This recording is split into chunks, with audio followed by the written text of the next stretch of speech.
Everyone, welcome to the channel YK star chemistry. Last class में हमने electrolytic conduction की definition को पढ़ा था, तो एक बार इसको रिकॉल करते हैं और उसके बाद हम factors on which electrical conductivity of solution depends, उन फैक्टर्स को डिस्कस करेंगे, यहाँ पे एक्सप्लेन भी करेंगे कि कौन कौन से फैक्टर्स पे इलेक्ट्रिकल कंडक्टिविटी है वो डिपेंड करती है।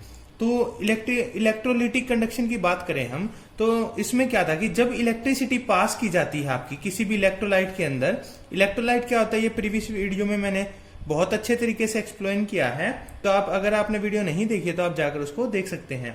तो इसमें क्या होगा कि when electricity is pass through electrolyte, तो इसमें क्या होगा, जो इलेक्ट्रोलाइट है वो आयंस में ब्रेक डाउन हो जाएगा। ठीक है, क्या होगा, इसके आयंस विल सेपरेट एंड क्या होगा, दे विल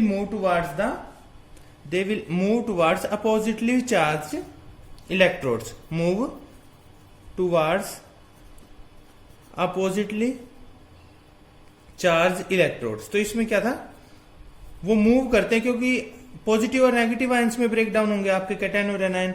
तो क्या होगा, अपोजिटली चार्ज जो इलेक्ट्रोड होगी उसके ऊपर क्या करेंगे, इलेक्ट्रिसिटी इलेक्ट्रोड्स, तो वहां पे क्या होगा, वो मूव करेंगे और वहां पे क्या होगा, अपना जो चार्ज है उसको लिबरेट करके जो चार्ज है उसको लूज करेंगे और लूज करने के बाद क्या होगा, उन इलेक्ट्रोड्स पे क्या होंगे, लिबरेट हो जाएंगे या फिर क्या हो जाएंगे, डिपॉजिट हो जाएंगे। तो इसमें ये था, डेफिनेशन की बात करें अगर इसकी, the movement of ions of electrolyte towards the oppositively charged electrode, कि पॉजिटिव जो आयन होगा वो आपका किस तरफ, नेगेटिव इलेक्ट्रोड होगा उसके ऊपर मूव करेगा और नेगेटिव क्या होगा, positive pay, is called electrolytic conduction. तो इसमें ये हमने इसकी डेफिनेशन को स्टडी किया। अब हम कुछ फैक्टर्स को एक्सप्लेन करेंगे जिनके ऊपर क्या है, इलेक्ट्रिकल कंडक्टिविटी ऑफ सॉल्यूशन है वो डिपेंड करेगी। तो फैक्टर्स कि आपके वो फैक्टर जिनके ऊपर आपका कोई इलेक्ट्रोलाइट है उसका सॉल्यूशन है, तो कौन कौन से फैक्टर पर उस सॉल्यूशन की जो कंडक्टिविटी है, इलेक्ट्रिकल कंडक्टिविटी, वो डिपेंड करेगी। तो इसके अंदर हम डिफरेंट फैक्टर्स हैं उनको स्टडी करेंगे। तो सबसे पहला जो फैक्टर आता है आपका वो है inter ionic attraction.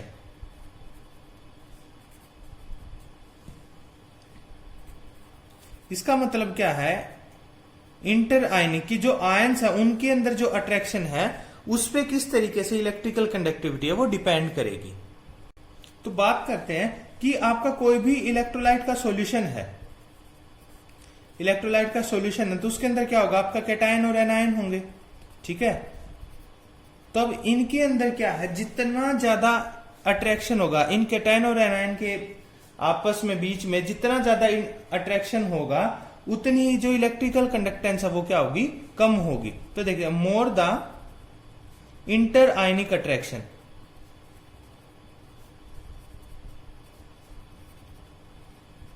lesser will be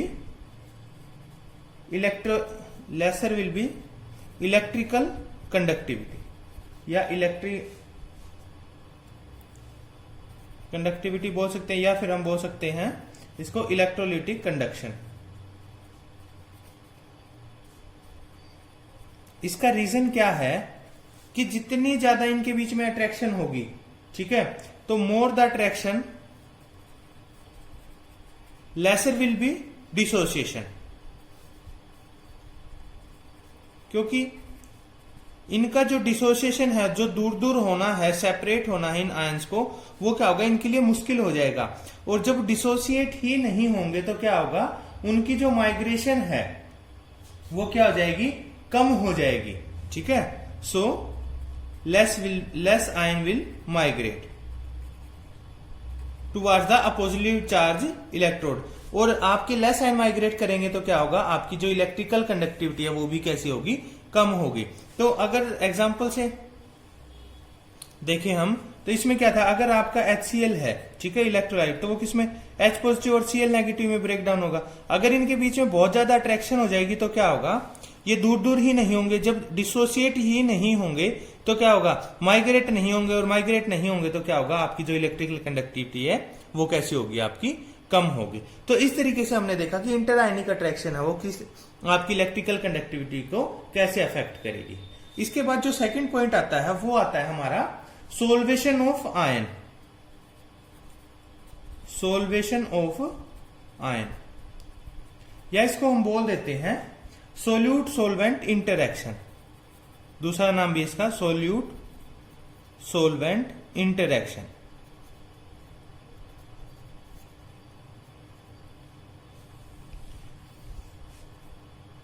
तो इसमें क्या होगा कि सोल्वेशन ऑफ आयन का क्या मतलब है कि सोल्यूट और सोलवेंट का इंटरैक्शन की जो सोलवेंट है जो आपका ज्यादा मात्रा में है वो क्या होगा, सोल्यूट के साथ इंटरैक्ट करेगा, और वहां पे क्या होगा, जिसकी वजह से उनका जो इफेक्टिव साइज है उसके अंदर चेंज आएगा।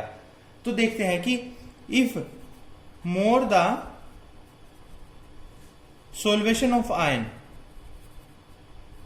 इसको एग्जांपल से देखेंगे, बहुत आसान है हमारे लिए, कि if more the solution of ions lesser will be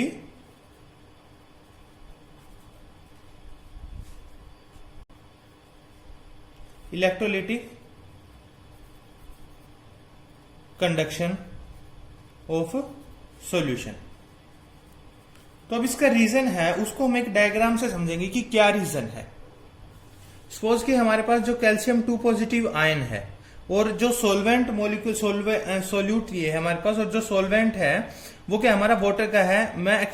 ये सिर्फ एक एग्जाम्पल के तौर पे है, रियल सिचुएशन ऐसी हो भी सकती है और नहीं भी हो सकती है, लेकिन कंसेप्ट को समझने के लिए हम ऐसा कर रहे हैं। तो इसमें क्या होगा कि जो आपका वाटर मोलिक्यूल है वो इसको क्या करेंगे, सराउंड कर लेंगे चारों तरफ से। तो इसलिए इसको क्या बोलते हैं, सोल्वेशन बोलते हैं, कि सोल्यूट है ये और इसमें जो सोलवेंट है उसका क्या होगा, इंटरेक्शन होगा यहां पे बहुत। एक एग्जाम्पल के तौर पे हमने समझ लिया। तो जो वाटर मॉलिक्यूल थे उन्होंने इसको क्या कर लिया, सराउंड कर लिया है। या फिर एक और एग्जाम्पल लेते हैं कि हमारे पास जो इलेक्ट्रोलाइट हमारा NaCl है और इसको हम क्या करते हैं, वाटर के अंदर डिसोल्व कर देते हैं यहां पे, ठीक है। तो क्या होगा, NaCl कैसे ब्रेक डाउन होगा, आपका Na पॉजिटिव और Cl नेगेटिव। तो जो आपके वाटर मॉलिक्यूल है उसको कैसे सराउंड करते हैं कि Na पॉजिटिव है, ये हमारा पॉजिटिवली चार्ज है, तो आपका इस तरीके से कुछ क्या होगा, ये इसको सराउंड कर लेंगे, क्योंकि हमें पता है कि इसके ऊपर पार्शियल नेगेटिव चार्ज होगा, यहाँ पे पॉजिटिव है तो यहाँ पे क्या होगा, अट्रैक्शन होगा। इसका रीजन क्या है वो कुछ भी हो सकता है, डिफरेंट टाइप ऑफ फोर्सेस हैं, लेकिन हमने वहां वो बात यहाँ पे नहीं करनी है। और जो आपका क्लोराइड आयन है Cl नेगेटिव, वो कैसे सराउंड करेंगे उसको, आपके इस तरीके से, क्योंकि इन पे क्या होगा, पार्शियल पॉजिटिव होगा और क्लोराइड आयन आपका कैसा है, पार्शियल नेगेटिव है। सॉरी, ये होगा आपका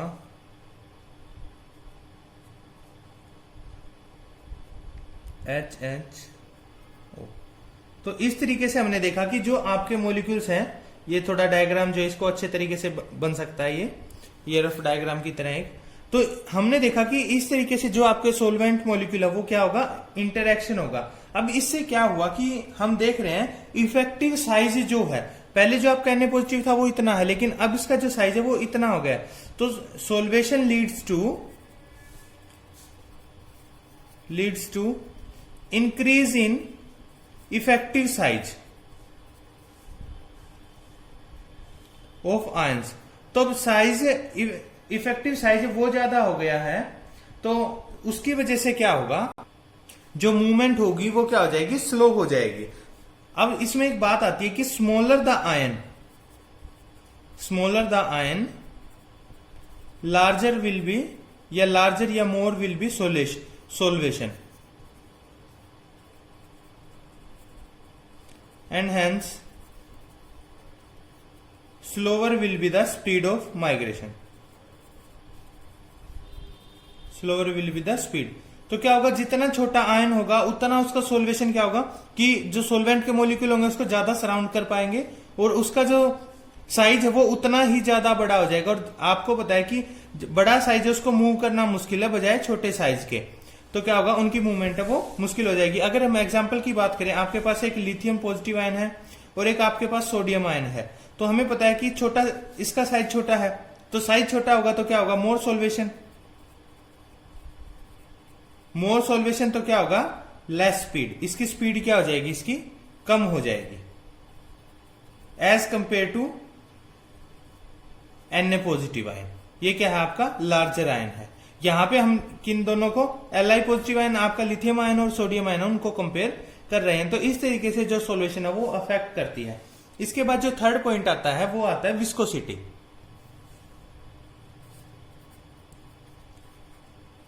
विस्कोसिटी ऑफ सोलवेंट, कि सोलवेंट की विस्कोसिटी कैसे अफेक्ट करेगी। अब हमें पता है हम विस्कोसिटी को कैसे रिलेट करते थे, थिकनेस से, ठीक है। तो अब जितना ज्यादा सोल्यूट सोलवेंट का इंटरेक्शन होगा, more the interaction between solute and solvent,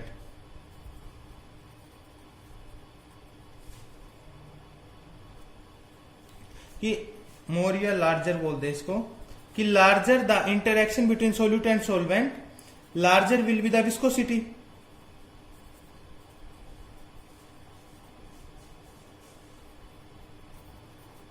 and lesser will be electrolytic conductance. क्योंकि हमें पता है कि जितना ज्यादा इंटरेक्शन होगा उससे क्या होगा, उसकी विस्कोसिटी ज्यादा हो जाएगी। अब बहुत ज्यादा इंटरेक्शन है, हमने देखा था पीछे कि इंटरेक्शन ज्यादा होने की वजह से क्या होगा, जो मॉलिक्यूल्स है वो पास पास हो जाएंगे। पास पास होने की वजह से क्या होगा, थिकनेस ज्यादा हो जाएगी, या हम बोल सकते हैं गाढ़ा ज्यादा हो जाएगा। और उसकी वजह से क्या होगा, आपका मूव करना उसके लिए मुश्किल हो जाएगा। और मूवमेंट नहीं होगी तो क्या होगी, इलेक्ट्रोलिटिक कंडक्शन आपकी क्या हो जाएगी, कम हो जाएगी। तो इस तरीके से जो विस्कोसिटी ऑफ सोलवेंट है वो क्या इफेक्ट उसको कैसे कर रही है, हमने इस पॉइंट के अंदर डिस्कस किया। इसके बाद जो आपका लास्ट पॉइंट आता है वो आता है टेम्परेचर का। टेम्परेचर तो ये तो बहुत आसान है, हमें पता है सबको कि टेम्परेचर से क्या होगा, with increase in temperature kinetic energy of ion increases, of ions increases. अब काइनेटिक एनर्जी आयंस की इंक्रीज हो जाएगी तो क्या होगा, movement will be fast and so electrolytic conduction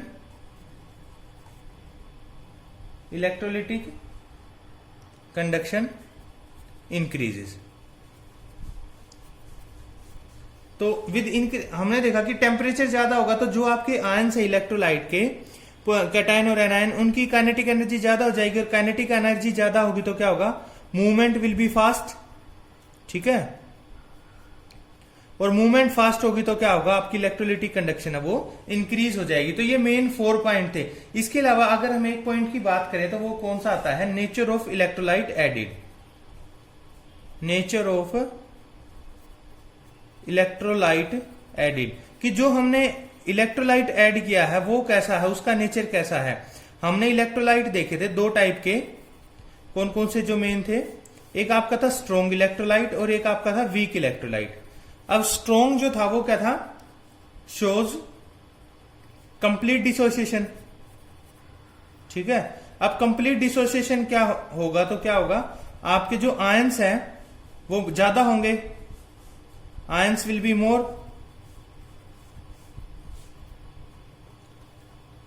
and so electrolytic conduction will be greater, ठीक है। तो क्योंकि ज्यादा आयन होंगे तो क्या होगा, आपके जो इलेक्ट्रोलिटिक कंडक्शन वो ज्यादा होगी क्योंकि उनके अंदर मूवमेंट ज्यादा होगी। और वीक के अंदर क्या होगा, आपका इनकम्प्लीट आयनाइजेशन होता है, ठीक है। आपने अगर पिछली वीडियो नहीं देखी तो उसको जरूर देखिए, क्योंकि उसके अंदर हमने इलेक्ट्रोलाइट को बहुत अच्छे तरीके से डिस्कस किया हुआ है। तो इनकम्प्लीट आयनाइजेशन होगी तो क्या होगा, आपके ions will be less and so electrolytic conduction will be less. तो इस तरीके से जो नेचर ऑफ इलेक्ट्रोलाइट है वो भी हमारा अफेक्ट करता है। तो आज का जो लेक्चर हम यहीं खत्म करते हैं। आपको वीडियो कैसी लगी कमेंट सेक्शन में जरूर बताइएगा। Thank you very much.